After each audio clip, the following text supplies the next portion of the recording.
Rencontre, une émission de Jean Corcos consacrée aux affaires internationales sur Judaïque FM. Bonjour amis auditeurs, Jean Corcos au micro pour ce préenregistré réalisé le 26 novembre 2019. Nous allons parler ce matin de l'Argentine, pays très éloigné géographiquement de la France, mais aussi rarement à la une des grands médias. Bonjour Élodie Borda-Chauvin. Bonjour. Alors, Élodie Borda-Chauvin, vous êtes sociologue politique à l'Institut d'études européennes de Paris 8 et experte de l'Amérique latine.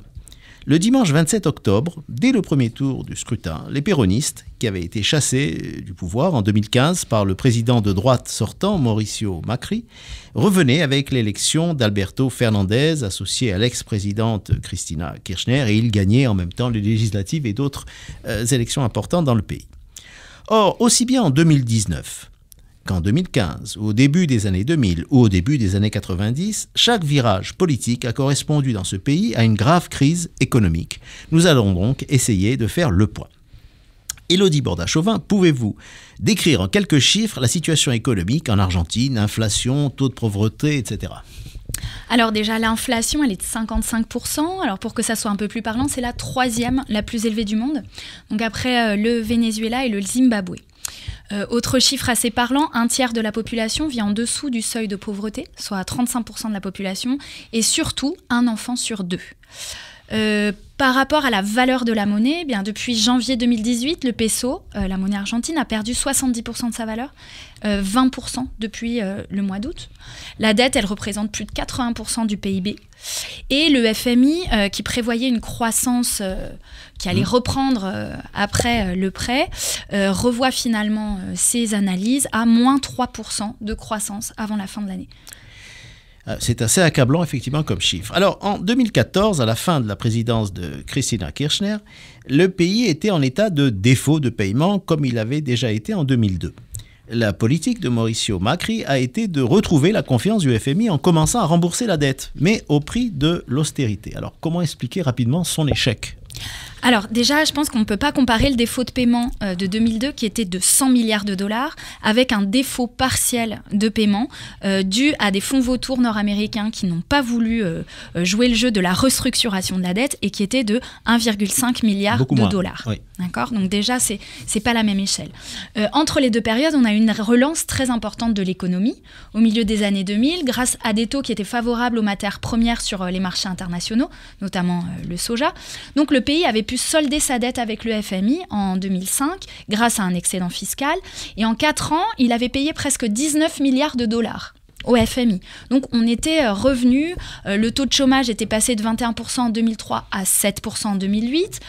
Voilà, alors ces dernières crises, à quoi elles sont liées ? En partie à des dettes qui avaient été contractées dès les dictatures militaires. Donc vous voyez, ça remontera très loin. Oui, oui. Et la dernière grosse crise, donc, elle était liée à un litige avec ces fonds vautours américains, donc, et notamment le verdict du juge Thomas Griesa, qui a interdit à l'Argentine de rembourser les créanciers avec qui elle avait passé un accord pour restructurer sa dette, tant qu'elle n'acceptait pas les exigences des fonds vautours nord-américains.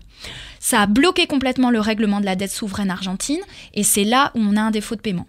Mauricio Macri accède au pouvoir, il est élu, et il accepte de payer ce que les fonds vautours demandaient, avec une remise.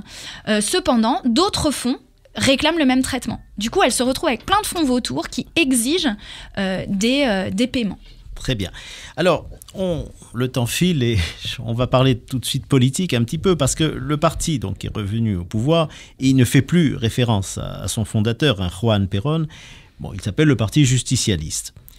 Alors, petit rappel historique, à l'origine, Perón était un militaire associé à d'autres militaires qui avaient fait un coup d'État en 1943. Mais il a été élu démocratiquement en 1946 et il a incarné une ligne populiste, autoritaire, mais non dictatorial, en associant les syndicats à son pouvoir. Il a développé une industrie nationale, il se disait ni de droite ni de gauche. Bon, lui-même est renversé par un coup d'État et très longtemps après va être élu Carlos Menem. Bon, lui aussi péroniste, mais lui il va redresser le pays en prenant des mesures de libéralisation économique. Et ensuite, vous évoquiez la politique économique au début des années 2000, donc c'était Néstor Kirchner, le mari de Cristina, élu président de 2003 à 2007. Et il a incarné plutôt la gauche. Alors, qu'est-ce que c'est que le péronisme? Est-ce que c'est de droite ou de gauche? Alors, déjà, le Parti justicialiste, c'est le nom officiel. C'est celui que Juan Domingo Perón lui-même a donné. Donc, Parti péroniste, c'est juste un surnom qu'ils utilisent ou pas. Donc, Perón a effectivement étendu des réformes sociales à toute la société, la sécurité sociale, les congés payés, un corporatisme d'État, mais c'est effectivement un régime autoritaire. On a de la censure, on a un culte voué au couple présidentiel. Carlos Menem, alors lui, il se fait élire sur un programme et un discours, puis il mène complètement l'inverse. C'est-à-dire qu'il promettait une grosse augmentation de salaire, le salariazo, une révolution productive, puis au final, à peine arrivé au pouvoir, il met en œuvre des politiques de dérégulation, des privatisations, des décentralisations, éducation, santé aux provinces sans transfert de revenus. Donc il a redressé à un moment donné l'économie, mais il a aussi mis en œuvre les politiques qui ont contribué à l'effondrement de l'économie en 2001. Nestor et Cristina Kirchner, donc eux, c'est plutôt un péronisme de gauche, proche des mouvements sociaux des années 70. Eux, ils renationalisent des entreprises qui avaient été vendues et fonctionnaient mal, le pétrole, transport aérien. Et leur succès économique a reposé sur un modèle de développement fondé sur l'extraction des ressources naturelles. Ces grandes mines à ciel ouvert de gaz, de minerais, de pétrole. Et aussi l'exportation des denrées alimentaires, notamment le soja. Mais ils sont sujets au prix du marché international. Mais c'est important ce que vous venez de rappeler, c'est-à-dire la richesse de l'Argentine. Faut pas oublier que c'était un des premiers pays agricoles au monde au début des années 50, une très très grande puissance et qui a aussi des ressources naturelles que vous venez de rappeler. Donc c'est pour ça qu'on s'étonne de se dire comment un pays qui a tellement de richesses a subi tellement de crises économiques à travers le temps. Alors, on arrive tout doucement à la dernière série de questions et là... Alors, il y a peut-être une dimension qui incarne la continuité du péronisme, c'est la dimension nationaliste. Et il y a des racines historiques à ce nationalisme. Je suis un petit peu documenté sur ce pays que je connais fort mal. C'est vrai qu'avant la guerre, il y avait une très grande présence de capitaux américains et britanniques, c'était pesant. Et il y a eu un ressentiment. Et ce ressentiment anti-américain est dû aussi, en Amérique latine, à tous les coups d'État militaires passés, soutenus par les États-Unis dans les années 60-70, dont l'Argentine, bien sûr. Mais il y a aussi des dimensions peu sympathiques, si vous voulez. Il y a le fait que pendant quasiment toute la Seconde Guerre mondiale, jusqu'aux dernières semaines de la guerre, l'Argentine a refusé d'être dans le camp des Nations Unies, ce camp des Alliés. Il y a l'accueil de criminels nazis, dont le plus célèbre était Adolf Eichmann. Il y a eu les accords nucléaires passés avec l'Iran.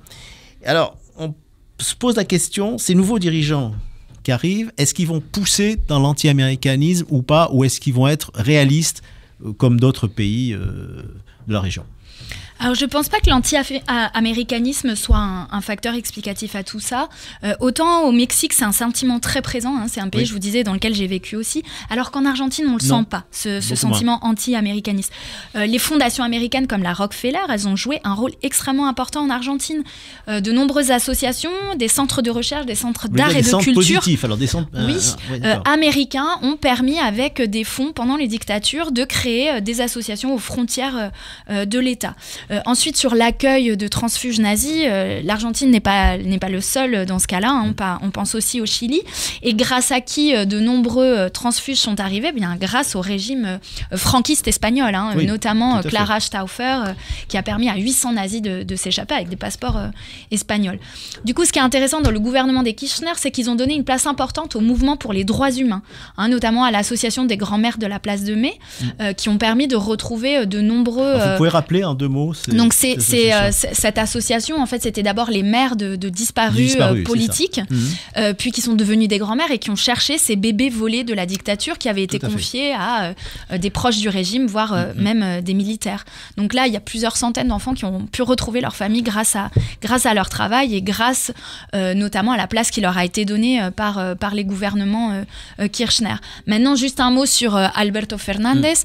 Il a fait partie du gouvernement de Nestor Kirchner, mais il était en rupture avec celui de Cristina. Hein. Ils se sont opposés sur... Quelle était la différence? Une question de personne ou une question de ligne politique? Il n'était pas d'accord avec la ligne politique de Cristina Kirchner, qui était de fortement taxer les exportations des agro-agriculteurs du soja notamment. Et donc, quand il a été en désaccord, il a quitté le gouvernement et il a été très critique de son action pendant plusieurs années. Donc, c'est une ligne péroniste beaucoup plus modérée qui Mais ils sont quand même associés puisqu'elle va être la vice-présidente malgré tout. Ils se sont associés. Elle savait qu'elle n'arriverait pas à réunir toute la branche péroniste plus conservatrice et elle a une personnalité très clivante, ce qui n'est pas le cas d'Alberto Fernandez. Donc on espère que notamment sur les questions sociales, il continue à avancer, notamment sur la question du féminicide ou de la dépénalisation à l'avortement, qui sont des thèmes que la société civile argentine porte énormément. Ben, c'est passionnant, on apprend beaucoup de choses, moi à titre personnel et j'imagine également nos auditeurs. Et comme je disais, c'est un grand pays peu connu et on peut avoir une approche caricaturale. On venait de parler de l'anti-américanisme, par exemple, ce que vous venez de dire sur les fondations américaines qui ont eu un rôle positif par rapport à d'autres, bien sûr, comme les fonds vautours qui ont eu un rôle tout à fait négatif par rapport au pays. C'est important d'être toujours dans la nuance pour comprendre les situations et la géopolitique est complexe et pour l'Argentine comme pour d'autres pays, bien sûr. Merci beaucoup, Élodie. Merci à vous pour cette invitation. Borda-Chauvin. Et amis auditeurs, je vous remercie donc pour votre fidélité et je vous donne rendez-vous dans 15 jours. Au revoir. Rencontre, une émission de Jean Corcos consacrée aux affaires internationales sur Judaïque FM.